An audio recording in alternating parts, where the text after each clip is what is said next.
Bonjour Trinidad. Bonjour David, bonjour tout le monde. On va évidemment parler de la femme ce soir. Ah oui. Oui, c'est très gentil de m'inviter parce que l'inégalité homme-femme, c'est mon combat, c'est mon rayon, c'est mon cheval de bataille, c'est ma vie, mon œuvre. Vous pouvez ranger, vous pouvez éteindre, j'ai de quoi tenir jusqu'en 2025. C'est parti. Alors, pour ce qui est de l'inégalité homme-femme dans la culture, ça m'a fait penser qu'il y a quelques mois, j'ai entendu une jeune femme à la radio qui expliquait la difficulté qu'elle avait eue à monter un film sur le viol. Ben, c'est normal, non?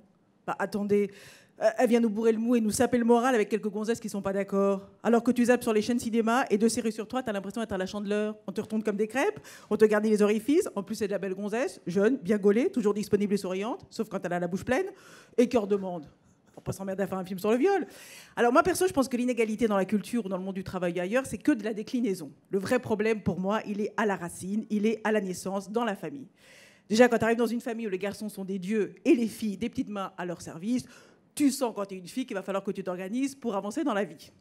Pour peu que tu aies un éclair de lucidité à l'adolescence, que tu te rends compte que le garçon qui est à côté de toi sur les bancs de l'école, qui est acnéique, boutonneux, avec un appareil dentaire et une voix qui mue, qu'il va lui falloir un sacré miracle hormonal pour qu'il s'en forme en prince charmant dans les 5 années qui viennent, sans compter qu'outre la pression que subit ce pauvre garçon pour devenir le prince convoité, même si le miracle hormonal a lieu et qu'il se retrouve en collant à chevaucher la pampa avec les rubignoles comme des pancakes pour aller te sauver au Tatour, il est mal barré. Ça Pourquoi ? sent le vécu. Pourquoi ? Parce que le problème, c'est qu'on n'est pas nombreux à habiter dans un château. Voilà. Et que dans un immeuble, le cheval, il ne rentre pas dans l'ascenseur. Voilà. Donc ça, dès le départ, on est tous sur des mauvaises bases. Ça, c'est pour les contes de fées. Pour la religion, c'est pas mieux. Je vais parler de celle que je connais le mieux, la catholique. Il paraît qu'il y aurait eu une erreur de traduction. Alors, 3 fois rien, mais ça nous a juste pourri 2000 ans d'existence à nous les filles. C'est Annick de Souzenel, je ne sais pas si vous la connaissez, qui est une écrivain, psy-infirmière, une femme très brillante, qui, en fait, s'est rendue compte qu'on n'avait pas bien traduit un truc. C'est que Ève n'est pas née de la côte d'Adam. Ève est l'autre côté d'Adam. Ça change tout, hein. C'est con, hein, 2000 ans. Ça change la lecture. Voilà. Donc ça implique qu'en fait, quand chaque être humain, quel que soit son sexe, il y a du masculin et il y a du féminin.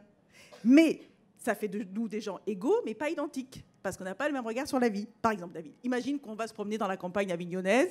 Voilà, tous les deux. Tous les deux par 45 degrés à l'ombre. Mais je vais essayer. Projette, voilà. Okay. Imagine que ça, on va pas voir les mêmes choses parce qu'on n'a pas la même conception de la vie. Tu vois, moi par exemple, je vais dire la belle fleur, et toi tu vas dire la bouse de vache. Bien sûr. Voilà. Surtout dans la campagne avignonnaise, les bouses de vache. Mais c'est bien parce que tu vois, ça veut dire que ça n'empêche pas de nous aimer, de nous apprécier, ça nous complète. Parce que si tous les deux regardent la fleur, on se retrouve tous les deux les pieds dans la merde. Voilà, par exemple. Alors là, par exemple, c'est une première fin possible, mais je peux continuer. Continue, s'il te plaît. Alors, à tous ceux qui disent « Ouais, de toute façon, les nanas, vous n'êtes jamais contentes », moi, je leur répondrai « C'est vrai. C'est vrai, mais en même temps, quand tu es voilée, violée, lapidée, frappée, fouettée, tuée, excisée, harcelée, maltraitée, brûlée, que des mots et de temps en temps, ça énerve un petit peu, tu vois. Donc, je me dis, ce qui serait bien, c'est que l'année prochaine, au lieu de faire une journée de la femme, on va faire une journée de l'homme. Et comme ça, ils pourront apprécier la teneur de tous ces adjectifs. Voilà, on va leur faire vivre la même chose, qu'on soit enfin égaux. Dès qu'ils s'habillent sexy, qu'ils allument les femmes, on va les traiter de pétos, pétis, pétards. Ah, c'est marrant. Il n'y a pas d'équivalent masculin de pétasse. C'est drôle, hein? Il faudra y penser, c'est important pour l'égalité. Hommes et femmes, aimons-nous les uns les autres, soyons les uns contre les autres, non dans la lutte, mais dans le contact. Touchons-nous un petit peu, David, après l'émission, c'est la crise. Et nous, femmes... Soyons fiers d'être des femmes. Cessons de voir l'homme comme un prince charmant. Faisons descendre l'homme du cheval et montons dessus. L'homme ou cheval, c'est au choix. Ouais. Et voyons tous à quel point nous sommes complémentaires. Parce qu'après tout, si certains pensent effectivement que la femme est née de la côte d'Adam, je rappelle que l'homme naît du ventre de la femme. Voilà. Merci. Merci Trinidad. L'homme est une femme comme les autres. Merci beaucoup Trinidad, que l'on retrouve en spectacle. Raconte-nous tout, c'est à l'Étincelle et ça s'appelle... Alors c'est page 213 du catalogue, puisque je l'ai sous les yeux, c'est magnifique. 13h40, Marianne Sergent et Trinidad dansent avec l'obstacle. Nous serons les premières femmes présidentes.